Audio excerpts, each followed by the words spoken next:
तो विदेशी मुद्रा भंडार यानी कि फॉरेन एक्सचेंज रिजर्व में लगातार दूसरे हफ्ते उछाल देखने को मिला है। 14 अप्रैल 2023 को खत्म हुए सप्ताह के बाद विदेशी मुद्रा भंडार बढ़कर 586.4 बिलियन डॉलर पर आ गया है।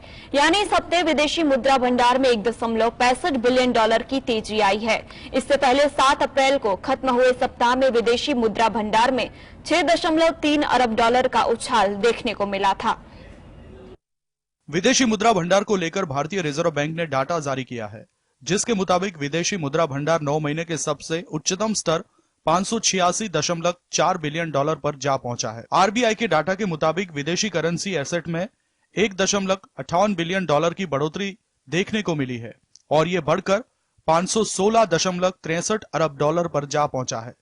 भारत के सोने के रिजर्व 5.21 मिलियन डॉलर के गिरावट आई है और ये घटकर 46.17 बिलियन डॉलर पर जा पहुंचा है। साल 2022 की शुरुआत में भारत का विदेशी मुद्रा भंडार 633 बिलियन डॉलर हुआ करता था, तो अक्टूबर 2021 में देश का विदेशी मुद्रा भंडार 645 अरब अमेरिकी डॉलर के ऐतिहासिक उच्चतम स्तर पर पहुंच गया था। वैश्विक घटनाक्रमों के बीच केंद्रीय बैंक के रुपये की एक्सचेंज रेट में तेजी से गिरावट को रोकने के लिए देशी मुद्रा भंडार का उपयोग करने की वजह से बाद में इसमें गिरावट देखी जा रही है। विदेशी मुद्रा भंडार में पिछले महीने जो कमी आई है वो इसलिए भी क्योंकि आयात महंगा हुआ है, तो आरबीआई और फेड रिजर्व के सख्त मॉनिटरी पॉलिसी के चलते रुपया कमजोर हुआ है।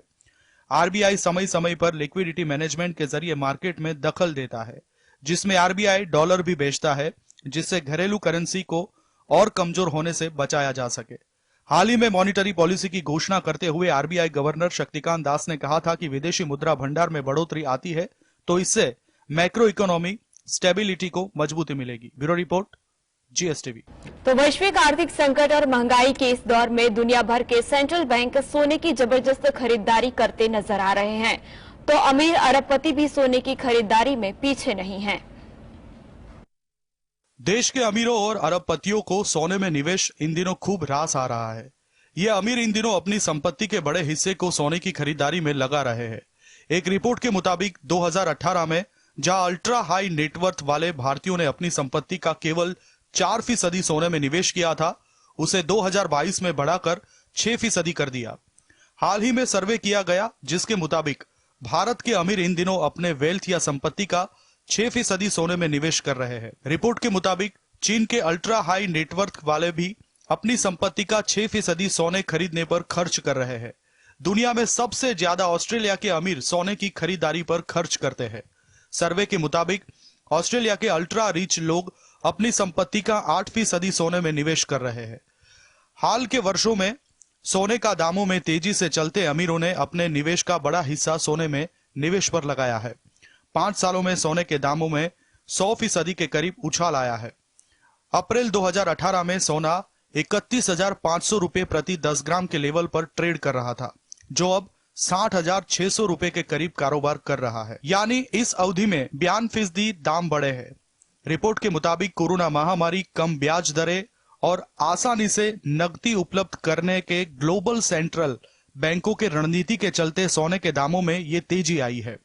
अमेरिका, दक्षिण कोरिया, इटली और आयरलैंड जैसे देशों के अमीरों ने 2022 में 1% अपनी संपत्ति का सोने में निवेश किया था, जबकि यूके और ऑस्ट्रेलिया के 2% ने अपने संपत्ति को गोल्ड में अलोकेट किया है।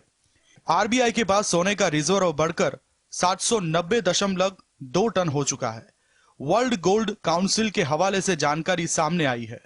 वर्ल्ड गोल्ड काउंसिल के मुताबिक आरबीआई के इस खरीदारी के बाद दुनिया का 8% सोने का रिजर्व अब भारत के पास है। 2022 की पहली तिमाही में भारत के पास कुल 760.42 टन सोना था, जो 2022 की चौथी तिमाही के खत्म होने पर 787.40 टन पर आ पहुंचा है। यानी बीते एक साल में आरबीआई ने 30 टन के करीब सोना खरीदा है। Bureau report, GSTV. डॉलर पर अपनी निर्भरता कम करने के लिए भारत और बांग्लादेश ने बड़ा फैसला लिया है। दोनों देश अब डॉलर की जगह स्थानीय मुद्रा में व्यापार करेंगे। टका और रुपए में जल्द ही व्यापार शुरू हो जाएगा। हालांकि सिर्फ 2 अरब डॉलर के बराबर की मुद्रा को ही व्यापार में इस्तेमाल किया जाएगा। दुनिया में आज हर तरह का ट्रेड डॉलर के जरिए होता है। लेकिन कई देश जो डॉलर से छुटकारा चाहते हैं। बांग्लादेश और भारत के बीच एक ऐतिहासिक समझौता हुआ है। इसके जरिए अब बांग्लादेश भारत से अपना व्यापार रुपए में करेगा। बांग्लादेश 19वां देश बन गया है जो भारत के साथ डॉलर की जगह भारतीय मुद्रा में व्यापार करेगा। दोनों देश डॉलर को छोड़ने और अपने लेन देन को आसान बनाने के लिए स्थानीय मुद्रा के इस्तेमाल की बातचीत महीनों से कर रहे थे। भारत के साथ अंतर्राष्ट्रीय व्यापार शुरू करने के लिए बांग्लादेश के 2 बैंक सोनाली बैंक और ईस्टर्न बैंक लिमिटेड 2 भारतीय बैंकों SBI और ICICI बैंक में अपने वोटरों खाते खोलेंगे। दोनों भारतीय बैंक भी बांग्लादेश के इन बैंकों में अपने खाते खोलेंगे। बिना किसी तीसरी मुद्रा के दोनों देश का टका और रुपया में अपना व्यापार करेंगे। भारतीय रिजर्व बैंक और SBI का एक प्रतिनिधि मंडल बांग्लादेश की राजधानी पहुंचा था। यहां रुपया और टका में व्यापार करने पर चर्चा हुई थी। रिपोर्ट्स के मुताबिक पिछले वित्त वर्ष में भारत से बांग्लादेश का आयात करीब 13.69 अरब डॉलर था, जिसमें से 2 अरब डॉलर का कारोबार भारतीय रुपए में होगा और बाकी का भुगतान अमेरिकी डॉलर में किया जाएगा। Bureau report GSTV। तो पाकिस्तान पिछले कुछ महीनों से गंभीर आर्थिक संकट और महंगाई से जूझ रहा है। इस मुश्किल परिस्थिति में रूस ने पाकिस्तान की और मदद का हाथ बढ़ाया है। मीडिया रिपोर्ट्स के मुताबिक रूस भारत की तरह पाकिस्तान को भी सस्ता तेल निर्यात करेगा। पाकिस्तान के पेट्रोलियम मंत्री मुसादिक मलिक के अनुसार पाकिस्तान ने रियायत कीमतों पर रूसी कच्चे तेल की पहली खेप का ऑर्डर कर दिया है। इस डील से भुगतान संकट और गंभीर रूप से विदेशी मुद्रा की कमी से जूझ रहे पाकिस्तान को कुछ राहत मिलेगी। मंत्री मुसादिक मलिक के अनुसार इस सौदे के तहत पाकिस्तान रूस से केवल कच्चा तेल खरीदेगा। पाकिस्तान रूस से रिफाइंड ईंधन नहीं खरीदेगा। इस डील के बाद रूस से पाकिस्तान की तेल आयात प्रतिदिन 1 लाख बैरल तक पहुंचने की उम्मीद है। वहीं पाकिस्तान का रूस से कच्चा तेल खरीदना रूस के लिए भी फायदे का सौदा है। रूस को पाकिस्तान के रूप में एक नया खरीदार मिला है।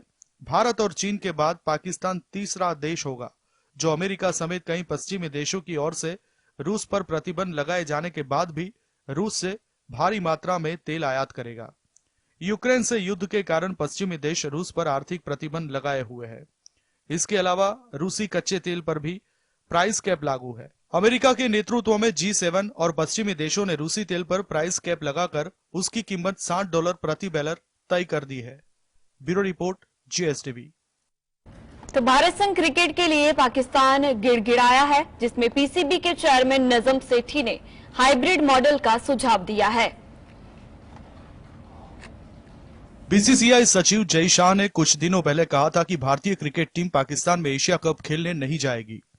उसके बाद अब PCB के चेयरमैन नजम सेठी का बयान आया है। नजम ने दोनों देशों के बीच क्रिकेट के लिए हाइब्रिड मॉडल का सुझाव दिया है। पाकिस्तान ने यह सुझाव तब दिया है जब कुछ दिनों पहले BCCI के सचिव जय शाह ने कहा था कि भारतीय क्रिकेट टीम पाकिस्तान खेलने नहीं जाएगी। PCB के चेयरमैन नजम सेठी ने कहा कि इस हाइब्रिड मॉडल के तहत पाकिस्तान को अपने मैच घरेलू मैदान पर खेलने चाहिए, वहीं भारत को अपने मैच न्यूट्रल वेन्यू पर खेलने चाहिए। नजम ने यह भी कहा कि पाकिस्तान के वर्ल्ड कप मैच भी भारत से बाहर होने चाहिए। दरअसल 2023 का क्रिकेट वर्ल्ड कप भारत में होना है। न्यूज एजेंसी के खबर के मुताबिक पाकिस्तान के विदेश मंत्री अगले महीने गोवा में होने वाली शंघाई कोऑपरेशन ऑर्गेनाइजेशन की बैठक में हिस्सा लेने के लिए गोवा आएंगे। ऐसे में PCB के चेयरमैन उम्मीद जता रहे हैं कि SCO की बैठक में बातचीत से एशिया कप पर कुछ फैसला हो सकता है। सेठी को उम्मीद है कि इस बैठक के बाद कोई न कोई रास्ता निकलेगा। Bureau report GSTV।